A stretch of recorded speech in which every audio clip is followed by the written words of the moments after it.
Good morning विद्यार्थी मित्रों, केम छो मजामा। आज हम कक्षा 11वीं विषय हिंदी के तीसरे चैप्टर पुरानी चीजों के पक्ष में का अभ्यास करेंगे, जिन्हें लिखा है राजेश जोशी जी ने, जिनका जन्म सन 1946 में हुआ है। प्रगतिशील विचारधारा के कवि राजेश जोशी का जन्म मध्य प्रदेश के नरसिंहगढ़ जिले में हुआ।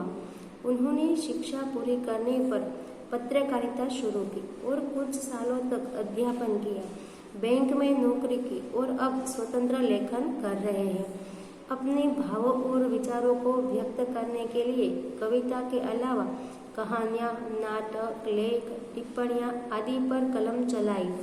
लघु फिल्म के लिए पटकथा लेखन भी किया। भारतीय भाषाओं के साथ अंग्रेजी, जर्मन, रूसी भाषा में उनकी कविता के अनुवाद हुए हैं। राजेश जोशी के विचार कविता संग्रह एक दिन बोलेंगे पेड़, मिट्टी का चेहरा, नेपथ्य में हंसी और पंक्तियों के बीच है। कहानी संग्रह में सोमवार और अन्य कहानियाँ, कपिल का पेड़, 3 नाटक, अच्छे आदमी, जादू जंगल, टंकारा का गाना शामिल है। आलोचनात्मक टिप्पणियाँ की किताब एक कवि की नोटबुक प्रकाशित हुई है। उन्हें शमशेर सम्मान, पहल सम्मान, मध्य प्रदेश सरकार का शिखर सम्मान और माखनलाल चतुर्वेदी सम्मान के साथ केंद्रीय साहित्य अकादमी के पुरस्कार से सम्मानित किया गया है। राजेश जोशी की कविता में स्थानीय बोली, वाणी, मिजाज और मौसम सभी कुछ व्याप्त है। प्रस्तुत कविता में सच के साथ मनुष्यता को बचाए रखने के लिए निरंतर संघर्ष करता मिलता है। आधुनिकता के बढ़ते कदम से दुनिया के नष्ट होने का खतरा जितना प्रबल है, उतना ही जीवन की संभावना की खोज में कवि बेचैन है।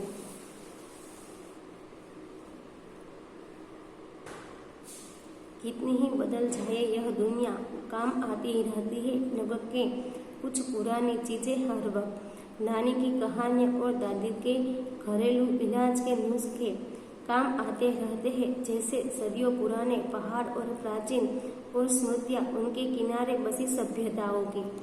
तो यहाँ जो कवि है वह कहते हैं कि यह दुनिया जो है वह परिवर्तनशील है और दुनिया में नित नए परिवर्तन होते रहते हैं। लोग नई नई चीज़ों के शौक से अपनाते भी हैं, पर पुरानी और अच्छी चीज़ों को वे त्याग नहीं देते। पुरानी चीज़ें जो है वह आधुनिक युग में भी हमेशा लोगों के काम आती है। नानी की ज्ञानप्रद कहानियाँ और दादी के इलाज के घरेलू नुस्खे कभी पुराने नहीं होते, वे हर युग में लोगों के काम आते रहेंगे। इसी तरह सदियों पुराने पर्वत जो है वह और उनके किनारे बसी प्राचीन सभ्यता भी कभी नष्ट नहीं हो सकती। उसकी याद लोगों को हमेशा रहेगी और वह हर युग में उनके काम आती रहेगी। कंप्यूटर और सैटेलाइट के इस युग में भी दुनिया की हजारों सड़कों पर दौड़ती रहती है हमारी पुरानी साइकिलें। सच एक प्राचीन चीज है और हालांकि झूठ भी, और वक्त पर दोनों ही काम आते हैं आदमी के। सारे बहस मुबाहिसों के बावजूद, बहस मुबाहिस यानी कि तर्क वितर्क के बावजूद इतना तो तय है कि बनिस्बत हिंसा के एक सादा सरल जीवन ज़्यादा काम आता है लोगों के। तो आज आधुनिक युग में कंप्यूटर और सैटेलाइट का युग बन गया है।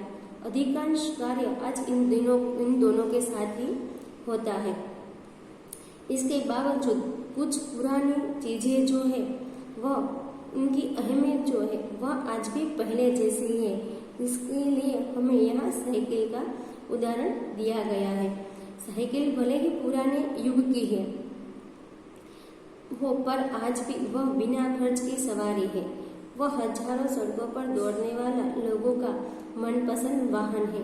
इतना ही नहीं, सच बोलना जो है वह पहले भी अच्छा माना जाता था और आज भी। इसके साथ झूठ भी सच जितना ही पुराना है।